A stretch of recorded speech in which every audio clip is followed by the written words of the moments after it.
আসসালামু আলাইকুম। আজকে আপনাদের সাথে একটা বিষয় শেয়ার করব, সেটা হচ্ছে এই যে দেখতে পাচ্ছেন আমি কিছু চানাচুর নিয়ে বসে আছি।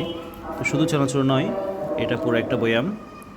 এটা আসলে চকলেটের বয়াম, দোকান থেকে নিয়ে এসেছি। তো মুড়ি আর চানাচুর আমার খুবই প্রিয় খাবার। আপনারা জানেন আপনাদের কার কেমন লাগে।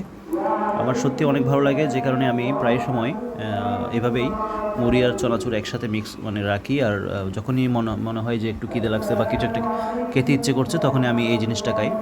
বিশেষ করে আমি যখন অফিস থেকে আসি, তখনই আমি মুড়ি চানাচুর দিয়ে একটু চা খাই, অথবা আমার কাছে বাটার টোস্ট রয়েছে, টোস্ট বিস্কিট, যেটা আমি আপনাদের দেখাই সেটা। এই যে দেখতে পাচ্ছেন এই বিস্কিটটা, এটা আসলে খুবই সুস্বাদু এবং আমার কাছে খুবই ভালো লাগে। এটা হচ্ছে ঘিয়ে ভাজা টোস্ট। আমি একটু খুলে দেখাই আপনাদেরকে। এই যে দেখতে পাচ্ছেন, কোয়ালিটি খুবই ভালো, মাশাল্লাহ। খেতেও কিন্তু একেবারে অসাধারণ একটা টেস্ট।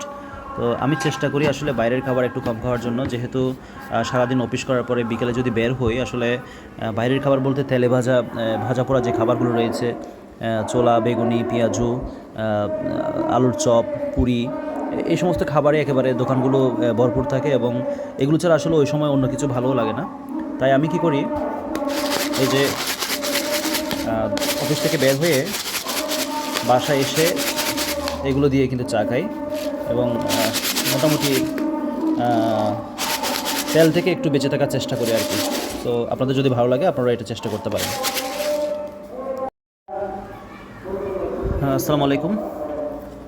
আজকে আপনাদের সাথে একটা বিষয় শেয়ার করব, সেটা হচ্ছে এই যে দেখতে পাচ্ছেন আমি কিছু চানাচুর নিয়ে বসে আছি। তো শুধু চানাচুর নয়, এটা পুরো একটা বয়াম। এটা আসলে চকলেটের বয়াম, দোকান থেকে নিয়ে এসেছি। তো মুড়ি আর চানাচুর আমার খুবই প্রিয় খাবার। আপনারা জানেন আপনাদের কার কেমন লাগে। আমার সত্যি অনেক ভালো লাগে, যে কারণে আমি প্রায় সময় এভাবেই মুড়ি আর চানাচুর একসাথে মিক্স রাখি। আর যখনই মনে হয় যে একটু খিদে লাগছে বা কিছু একটা খেতে ইচ্ছে করছে, তখনই আমি এই জিনিসটা খাই। বিশেষ করে আমি যখন অফিস থেকে আসি, তখনই আমি মুড়ি চানাচুর দিয়ে একটু চা খাই, অথবা আমার কাছে বাটার টোস্ট রয়েছে, টোস্ট বিস্কিট, যেটা আমি আপনাদের দেখাই সেটা। এই যে দেখতে পাচ্ছেন এই বিস্কিটটা, এটা আসলে খুবই সুস্বাদু এবং আমার কাছে খুবই ভালো লাগে। এটা হচ্ছে ঘিয়ে ভাজা টোস্ট। আমি একটু খুলে দেখাই আপনাদেরকে। এই যে দেখতে পাচ্ছেন, কোয়ালিটি খুবই ভালো, মাশাল্লাহ। খেতেও কিন্তু একেবারে অসাধারণ একটা টেস্ট। তো আমি চেষ্টা করি আসলে বাইরের খাবার একটু কম খাওয়ার জন্য, যেহেতু সারাদিন অফিস করার পরে বিকেলে যদি বের হই, আসলে বাইরের খাবার বলতে তেলে ভাজা পোড়া যে খাবারগুলো রয়েছে, ছোলা, বেগুনি, পেঁয়াজু, আলুর চপ, পুরি, এই সমস্ত খাবারে একেবারে দোকানগুলো ভরপুর থাকে, এবং এগুলো ছাড়া আসলে ওই সময় অন্য কিছু ভালোও লাগে না। তাই আমি কি করি, এই যে অফিস থেকে বের হয়ে বাসায় এসে এগুলো দিয়ে কিন্তু চা খাই, এবং মোটামুটি